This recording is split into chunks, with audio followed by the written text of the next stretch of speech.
falloir que tu partes, Charles. Pas sans faire d'histoire. Qu'est-ce qu'on va faire? Mon chien, il est où? Il supporte pas d'être attaché. Mon chien! Il s'appelait comment, votre chien? Mon chien? Mon chien, mon chien, mon chien. Il a un nom, c'est pas un nom de chien, mon chien. Eh ben, on va le retrouver, votre chien. Hein? Carton rouge, mon pote. Quel con. Si vous faisiez l'idiot à cette manifestation de vieux, c'est que vous avez encore envie de vous battre. Ça va être quoi votre vie maintenant?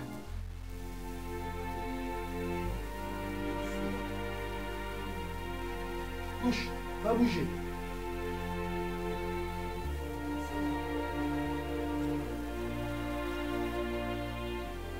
C'est bien. Je vous présente Clap, le chien qui a tourné sur le film de Francis Huster avec Jean-Paul Belmondo. Clap est un bâtard. Ce qu'on appelle un bâtard, donc c'est un croisement de deux chiens de race. Le père était un fox à poil dur et la mère était une berger des Pyrénées. Francis voulait un chien attendrissant pour son rôle avec Jean-Paul. Il savait ce qu'il voulait. Je lui ai présenté un petit Jacques Russell qui s'appelle Rocky. Ce chien lui plaisait beaucoup et il est reparti assez convaincu. Et quelques temps après, il m'a téléphoné pour savoir si j'avais pas autre chose quand même à lui proposer. Je lui ai présenté donc Clap. Reste en place. Pas bouger. Alors Clap lui paraissait un peu plus attendrissant par son physique, bien sûr. Il avait un peu de poil ébouriffé, un peu plus chien de clochard, on va dire, chien de la rue. Donc un peu plus attendrissant, c'est vrai. Donc voilà, il a été séduit par Clap. Le Jack Russell n'a pas été jaloux Ah non, il n'a pas été jaloux, d'autant qu'il tourne sans arrêt. Il est plus vieux, lui. Il a une carrière déjà faite, beaucoup plus longue. D'ailleurs, peu de temps après, il a fait le film d'Albert Dupontel, qu'on a fait au mois d'octobre. Et non, il n'y a aucun souci, ils ne sont pas jaloux dans le film. Il fallait vraiment ce genre de physique. Mais faut-il encore que le chien soit capable de faire tous les exercices demandés, quoi, voilà. Et quand on a lu le scénario, ça paraissait un peu facile. Mais ce qui peut paraître facile devient difficile sur le tournage d'après les exigences du réalisateur. Et là, Francis avait des exigences de comportement du chien. Il fallait qu'il soit tout à fait vraisemblable. Avec Jean-Paul, il fallait que ce soit vraiment son chien. Donc dans les regards, dans les comportements, il fallait vraiment que le chien soit impeccable. Donc ça ne se fait pas tout seul. Ça se fait avec beaucoup de patience, de douceur et de commandement, bien sûr. Alors il y a toujours le dresseur qui est face au chien. Hors champ, bien sûr, qui est toujours souvent à côté de la caméra. Là, en ce moment, il y a Laurent, mon fils, qui est en face du chien. Et c'est lui qui va tout obtenir du chien. Assis. C'est bien.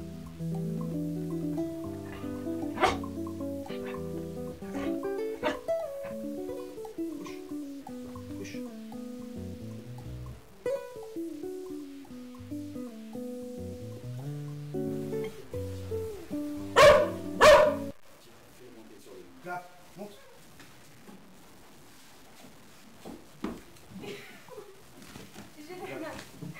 Alors le problème c'est de dire, il faut dire aboie avant, tu vois.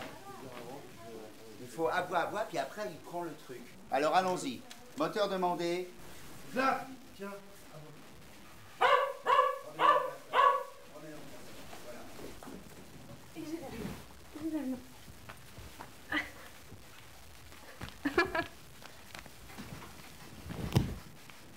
Sors avec lui, viens à la fenêtre. Voilà, clap de fin. Très bien, on l'a. C'est parfait. Ça peut paraître naturel, mais tout est en dressage.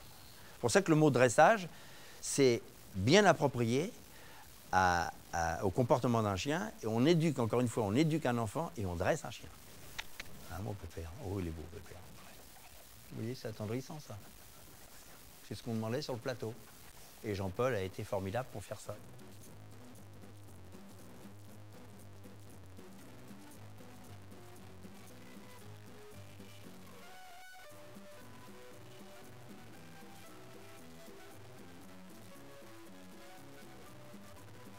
Moi, au début, j'ai pas honte de le dire, j'avais un peu honte d'avoir un chien comme ça. Je me disais, ça fait pas sérieux. Alors, je rentrais avec mon petit chien sous les bras, alors je roulais un peu des épaules pour faire plus viril.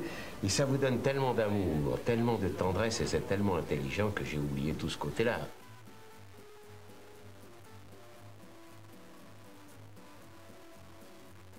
Quand on voit que des gens peuvent abandonner un chien, peuvent le laisser comme ça me choque énormément parce que c'est un grand compagnon pour l'être humain. Et je crois que même, vous savez, dans les pays très pauvres et tout ça, bon, ben, les gens qui n'ont rien du tout et tout, quand ils ont la fidélité d'un chien ou d'une chienne ou d'un autre animal d'ailleurs, hein, je crois que c'est une chose très, très, très importante, très réconfortante.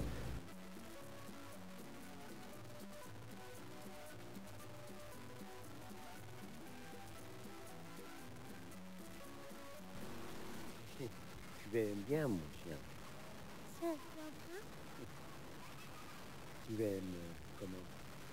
Comme un chien. Il est très gentil.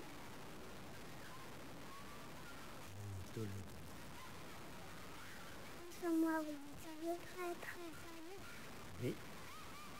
Et si je te le donne, tu promets de ne jamais l'avoir. Oui, je te promets, mais alors pourquoi toi tu l'abandonnes? Je suis gay.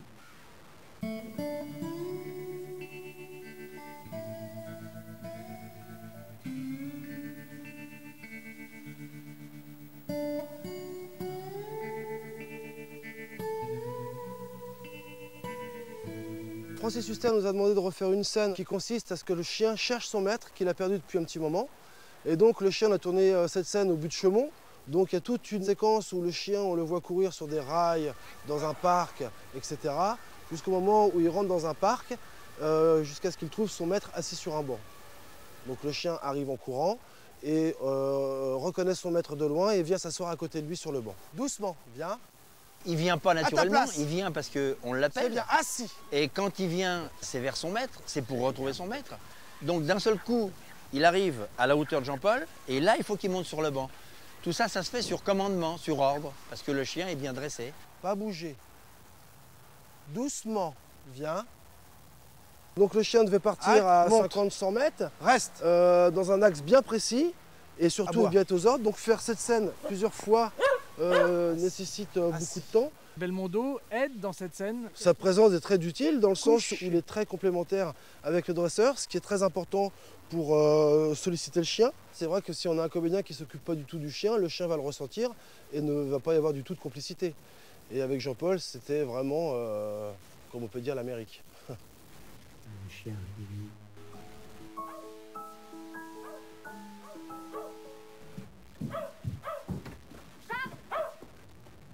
J'aimerais que ton chien arrête de bondir dans